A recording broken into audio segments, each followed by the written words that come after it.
Tralala, tralala, tralala. Tralala, tralala, tralala.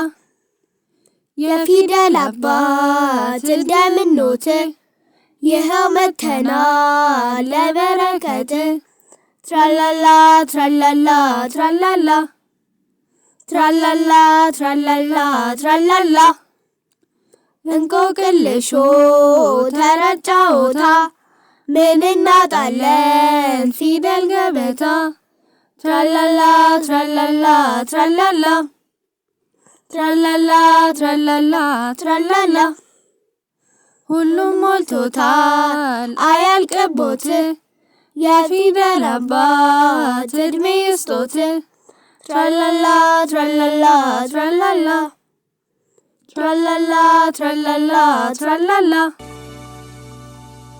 ወላጆች ፊልሙን ከመክፈታችሁ በፊት ለልጆቹ ለመማሪያ የሚያስፈልጋቸውን ግብአት ወረቀት፣ እርሳስ፣ እስክሪብቶ በተጨማሪም የሚያስፈልጉ ማርከር ወይም ከለር አዘጋጅታችሁ በስርዓት እንዲከታተሉ አድርጉ።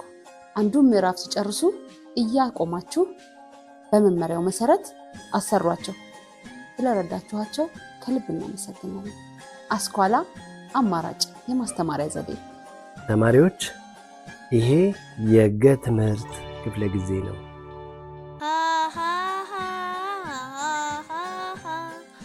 ፊደልን ተምሬያለሁ አሁንም አውቄያለሁ አሁንም ተምሬያለሁ ለሉንም አውቄያለሁ ፊደልን እቆጥራለሁ ተምሬ እኮራለሁ።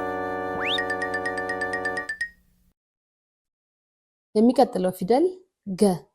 ገ ባለ አንድ እግር ፊደል ይባላል። ከባለ አንድ እግር ፊደል ዝርያዎች መሃል ይመደባል።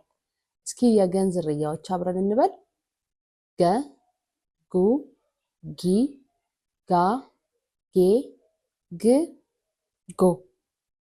ገ፣ ጉ፣ ጊ፣ ጋ፣ ጌ፣ ግ፣ ጎ። የፊደልን ዝርያዎች ተዋወቁ። ገ ገበሬ። ገ ገበሬ። ገበሬ ማለት ፊልሙ ላይ ያያችሁት ነው።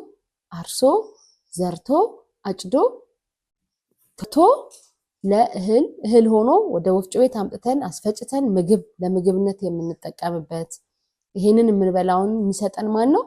ገበሬ ነው አምርቶ። ጉ ጉንዳን። ጉንዳን ያያችኋት? ጉንዳን ነፍሳት ከሚባሉ እንስሳቶች መሃል ናት። ጫካ ውስጥ ቅዝቃዜ ቦታ ላይ አትጠፋም አይደለ? ምን ታደርጋለች ጉንዳን? ትቆነጥጣለች። ጉ ጉንዳን። ጊ ጊንጥ። ጊ ጊንጥ። ጊንጥ ነፍሳት ነው አይደል? እሱ ጊንጥም ይናደፋል። ልክ እንደ ንብ ማለት ነው ሲናደፍ። ከንብ ትንሽ ከፍ ያለ ነፍሳት ነው። እያያችሁት ነው ሰውየው ለባረር እንዴት እንደሚያደርግ ፊልሙ ላይ በደንብ እያያችሁት ነው። አዎ። ጋ ጋቢ። ጋቢ ከጥጥ የሚሰራ ተፈትሎ የሚሰራ ጋቢ የኢትዮጵያ ባህላዊ ልብስ ነው። ትልልቅ ሰዎች፣ ሽማግሌዎች፣ አሮጊቶች የሚለብሱት ለክብር የሚሰጥ። እሺ ልጆች። ጌ ጌጥ። ጌ ጌጥ። ጌጥ ማለት የአንገት፣ የጆሮ፣ የእጃችን ጣታችን ላይ የምናደርጋቸው ጌጣጌጦች ማለት ነው። ፀጉራችን ላይ የምናደርጋቸው። ህፃኗ ራሷ ፀጉሯ ላይ እንዴት እያደረገች እንደሆነ አያችኋት? አዎ። ጌ ጌጥ። ግ ግመል። ግመል በረሃ ላይ የሚኖር የቤት እንስሳ ነው። ግመል በረሃ ላይ የሚኖር የቤት እንስሳ ነው። በተለይ በአፋርና በሶማሊያ ክልል ውስጥ ይገኛል። ግመል ባህላዊ መጓጓዣም ነው። ከቦታ ቦታ ምን ያደርጋል? ሰዎችን፣ እቃዎችን ያጓጉዛል ማለት ነው። ጎማ። ጎማ የመኪና ጎማ፣ የሳይክል ጎማ፣ የሞተር ጎማ አለን አይደለ?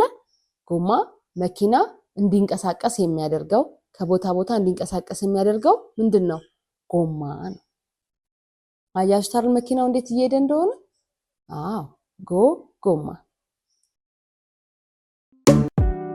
ክፍል 2 ይቀጥላል።